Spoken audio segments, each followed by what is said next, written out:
Today, we're going beyond the usual use it or lose it advice, and we'll be looking at the cognitive science behind vocabulary retention and how we can use it to our advantage. Let's get into it. So why do students forget vocabulary? Hermann Ebbinghaus, yes, the guy behind the famous Forgetting Curve, showed that after learning something new, we forget nearly half of it within an hour. Within a week, up to 90% of it is gone.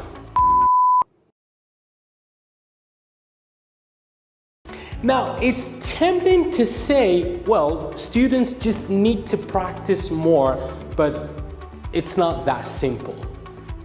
The real problem isn't lack of exposure. It's how the exposure happens. The brain is efficient. It filters out what it considers non-essential. And if a word isn't making it into the long-term storage, it's because the brain isn't convinced it's worth keeping. So let's talk about how to trick the brain into keeping words forever. Strategy number one is spaced repetition, or the memory workout. Imagine you're trying to build muscle. Would you lift 100 pounds once and call it a day? Of course not. You have to return to it at intervals, increasing the challenge each time. Well, vocabulary works the same way. Dr. Paul Nation suggests that learners should encounter a word at least 6 times over spaced intervals for it to stick. But here's the key. Each encounter needs to be slightly different. So instead of just reviewing the word meticulous 6 times over 2 weeks, try this. Day 1, define the word meticulous and give an example. She was meticulous about organizing her research notes. Day 3, have students find real-world examples, an article, a job description, or a tweet where the word meticulous is used. Step 3, day 5, students rewrite sentences replacing words like careful or detailed with the word meticulous. Step 4, day 7, they hear the word meticulous in an unexpected context, maybe a crime scene or an investigator in a documentary. Day 10, that's a step 5, they use meticulous in debate or role plays. For example, would a meticulous person make a better leader? Step 6, that's day 14, quick oral check. So, for example, tell me one thing you're meticulous about in your daily life. You see, each time the word is a slightly less artificial and more embedded in their personal context, which forces the brain to retain it. Strategy number 2, teach words in messy, unpredictable context. You know how we all remember embarrassing moments from high school, but not the periodic table? That's because the brain remembers what surprises it.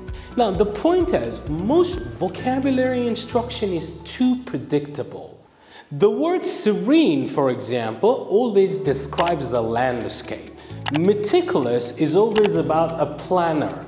But what if I tell you, my cat is meticulous about the way he knocks things off the table? That breaks the pattern, making the word more memorable. Stephen Krashen's comprehensive input theory tells us that words stick when they show up naturally in ways that students don't expect. So instead of teaching the word serene with a peaceful lake photo, try these. A sarcastic use. For example, wow, this classroom is so serene today. Only 3 people are talking at once. A personalized use. Tell me about a time when you tried to be serene but failed. A reverse challenge. Describe the most unsearing situation you've ever been in your life. Remember, if words always appear in the same predictable way, the brain starts filtering them out.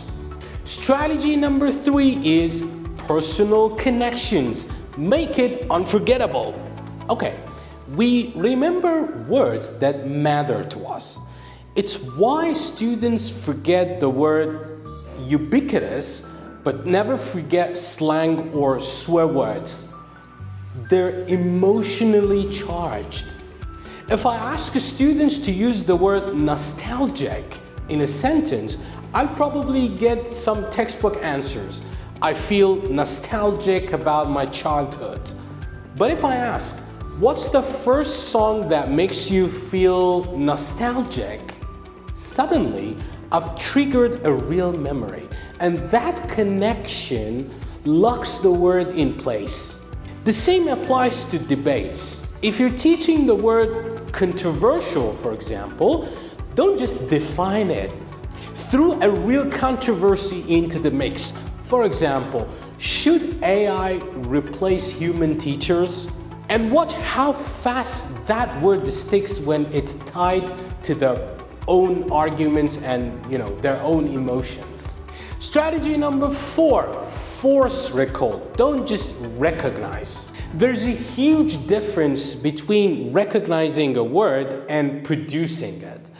Students nod along when they see the word resilient in a reading passage, but that doesn't really mean they'll be able to remember it next week.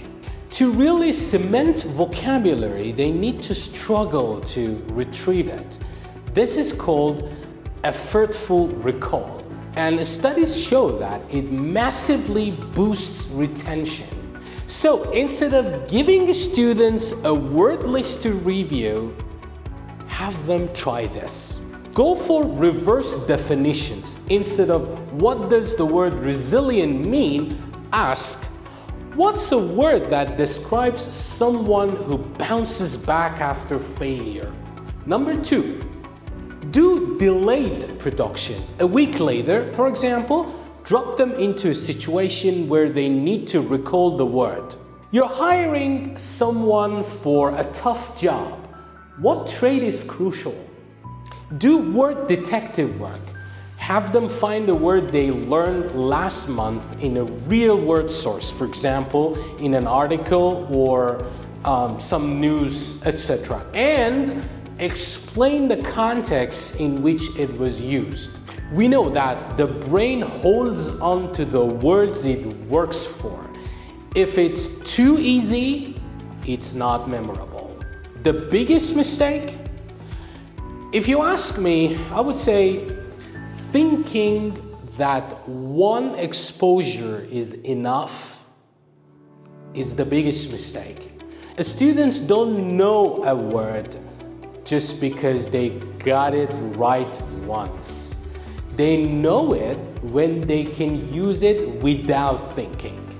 So next time you introduce new vocabulary, don't just ask, did they understand it today? Ask, will they still know it the next month? If the answer is probably not, you know what to do. So what's the most effective vocabulary strategy that you have used? Let's share some ideas in the comments.